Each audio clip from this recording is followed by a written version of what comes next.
So it was just after the first year, sometime in 2019. I used to walk every single day. I would get out and walk 5 to 7 miles every day unless it was icy.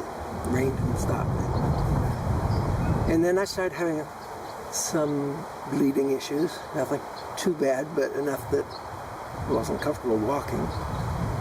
I got up one morning and I couldn't stand up. I just collapsed.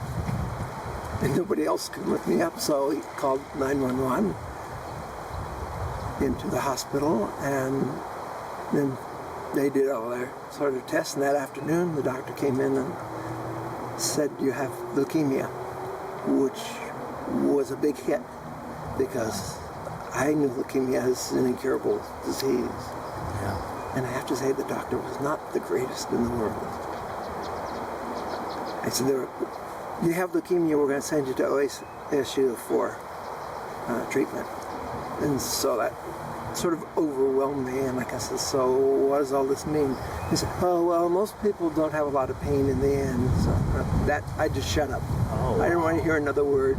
He just sounded like he wrote my death sentence for the next week, you're going to be gone, the way I heard it. Yeah. So I waited till I got to OHSU and asked all my questions there. And it was much more optimistic. At that point, it was, leukemia is an incurable disease. We're going to do everything we can to put it in remission for at least 5 years. Hopefully longer than that, but that's all we can hope for. But we're going to have to run a whole bunch of tests to find out exactly what kind and treatment.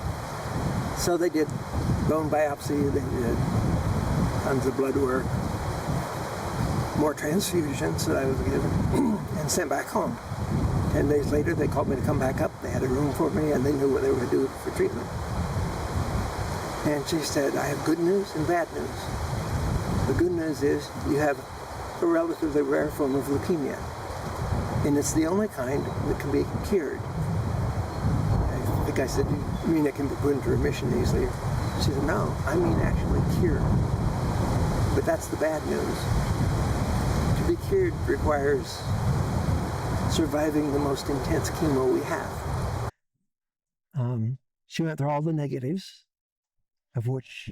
most of which I can't have any control over: age, diabetes, all that sort of stuff. And the positives, that I was, prior to coming in, was walking all the time, so I was in good health, and I don't smoke and drink. So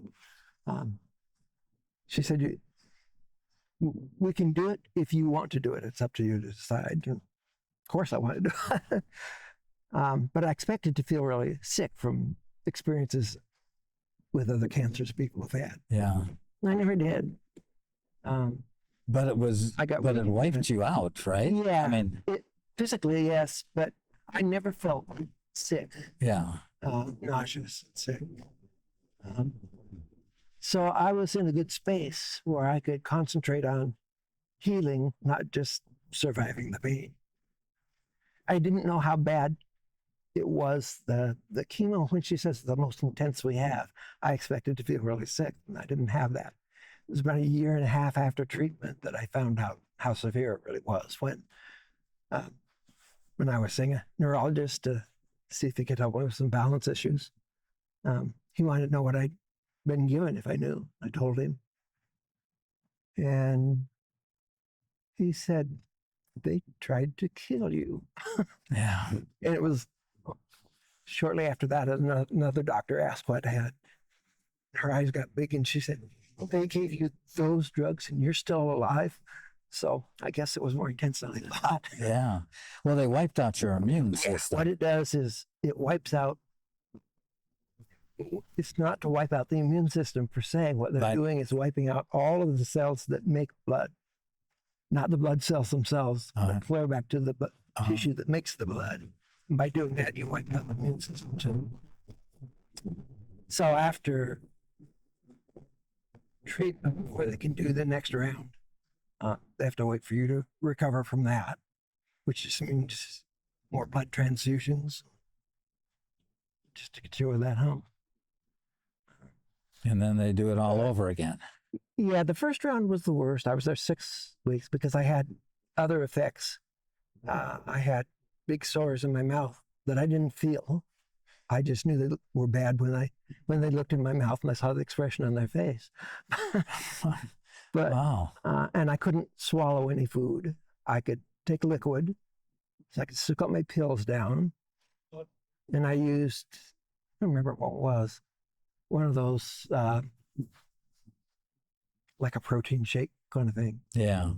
Liquid food. Yeah. The doctor looked at it and said, well, I'm not happy about it, but if you'll promise me to drink 6 of those a day, it'll be enough nutrition. So we won't have to do IV. Okay. So I did that. And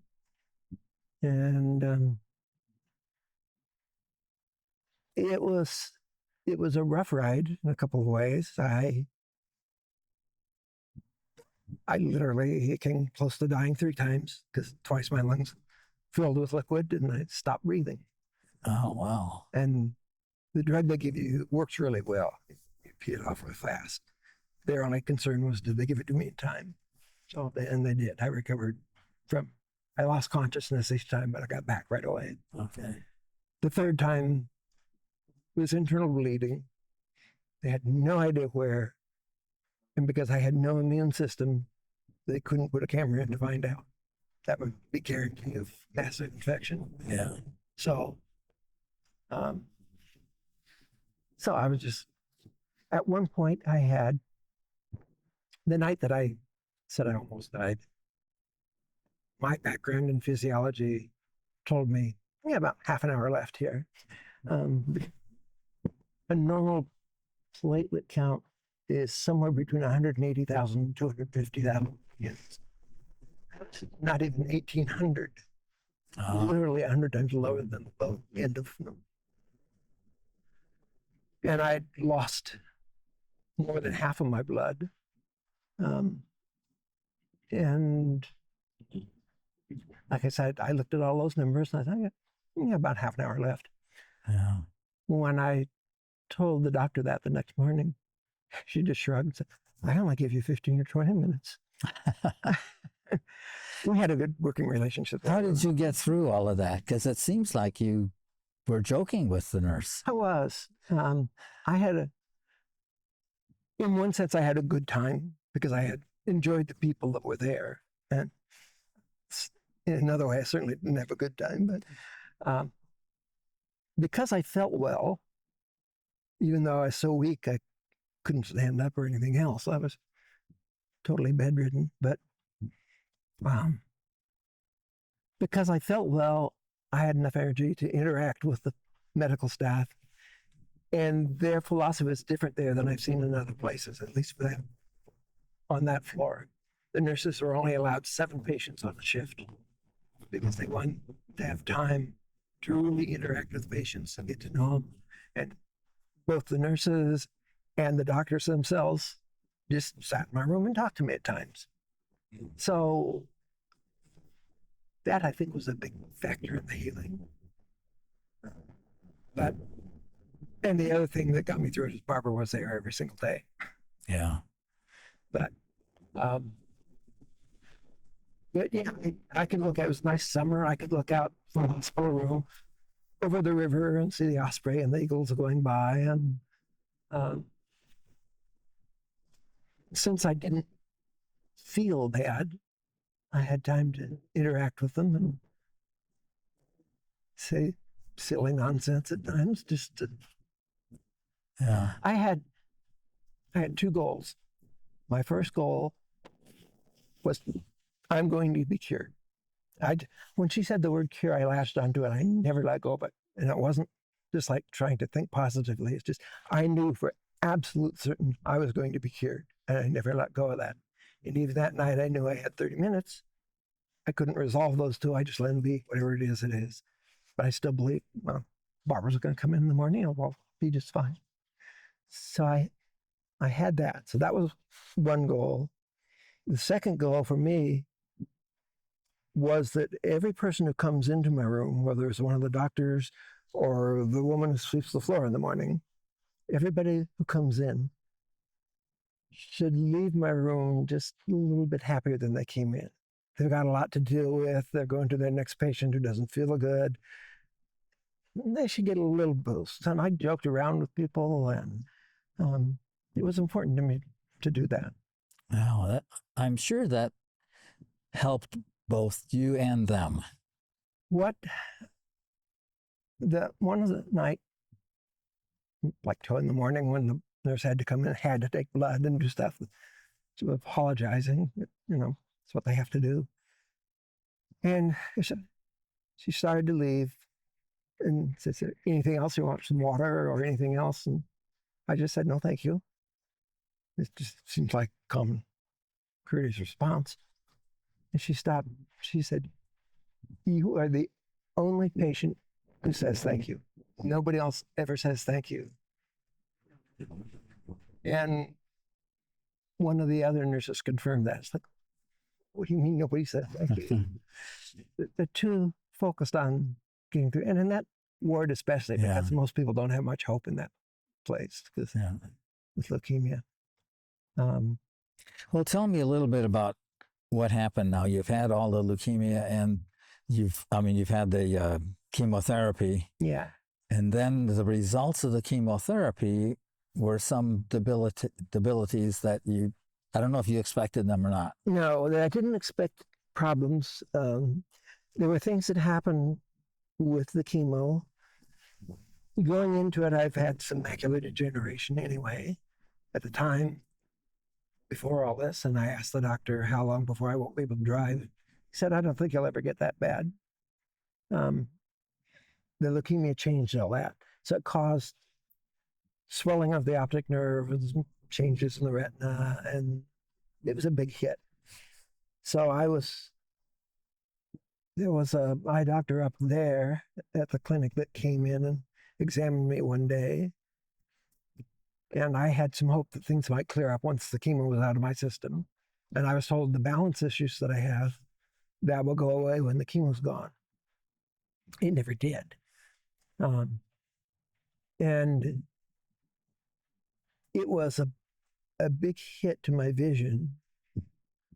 And then on top of that now has been continued macular degeneration, diabetic retinopathy, and the retinologist listed off about 5 things that can lead to the type of blindness I have. And he said, and you have them all.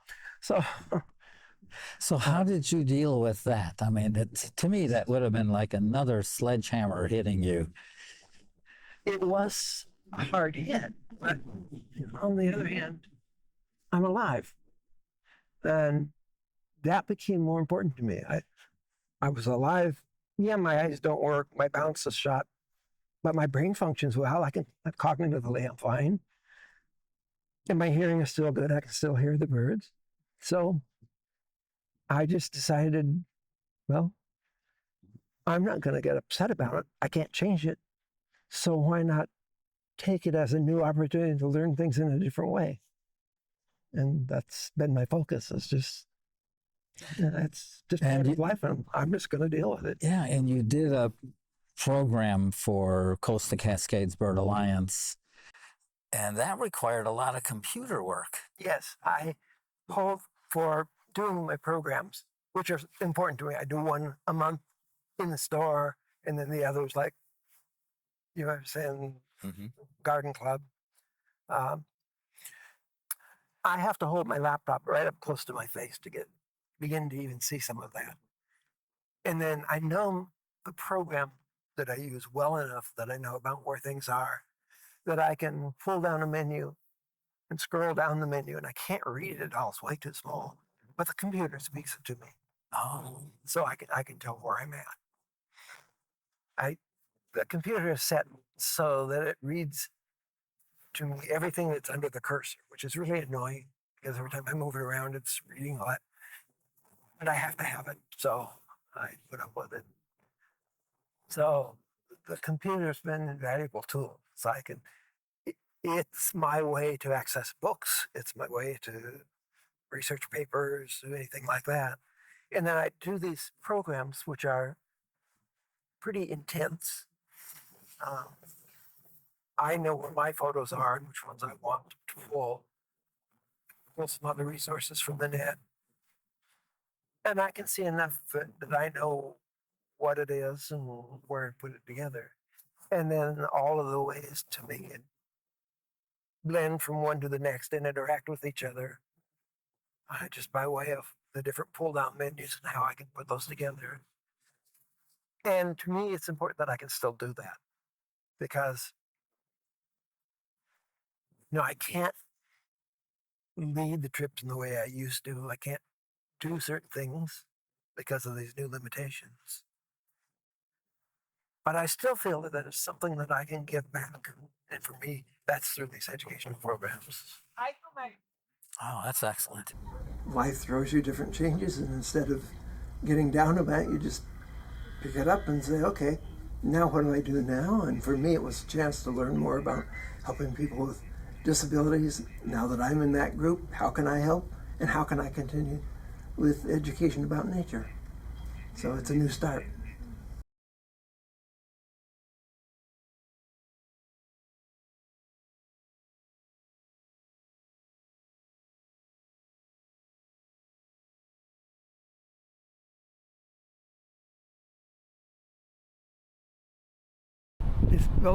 Leukemia is really responsible for it in a way. Since I came, they only gave me a 20% chance of getting through it ultimately.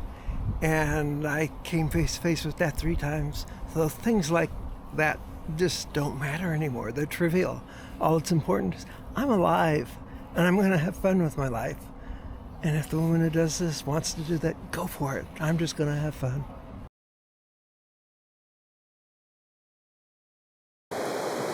Well, you're not blind, you can see. You cannot see well. Yeah, what I used to tell people is that I have one really, really bad eye, and the other one's worse.